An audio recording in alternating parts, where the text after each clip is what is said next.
एकनाथ शिंदेंनी सुरू केलेल्या योजना बंद होणार नाहीत, मात्र यापुढे नवीन योजना सुरू करता येणार नाहीत, परिवहन मंत्री प्रताप सरनाईकांचं वक्तव्य.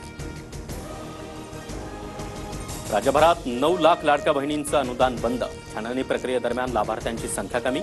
सरकारचे 1620 कोटी रुपये वाचले. एकापेक्षा जास्त योजनेच्या लाभार्थी महिलांना वगळलं.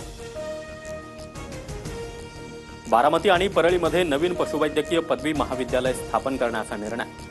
दोन्ही कृषी महाविद्यालयांसाठी प्रत्येकी 564 कोटींच्या निधीला मंत्रिमंडळात मंजुरी.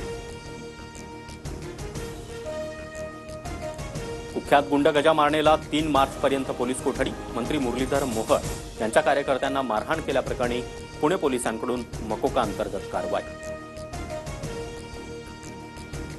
महाशिवरात्रीनिमित्त त्र्यंबकेश्वरमधील प्राजक्ता माळीचा कार्यक्रम होणार. पुरातत्व खात्याची परवानगी मिळाली. त्र्यंबकेश्वर देवस्थानच्या विश्वस्तांची माहिती. प्राजक्ता माळी भरतनाट्यम आणि कथ्थक नृत्य सादर करणार.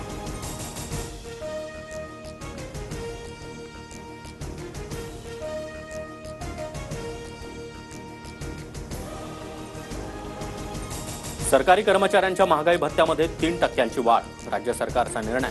सरकारी कर्मचाऱ्यांना आता 53% महागाई भत्ता मिळणार.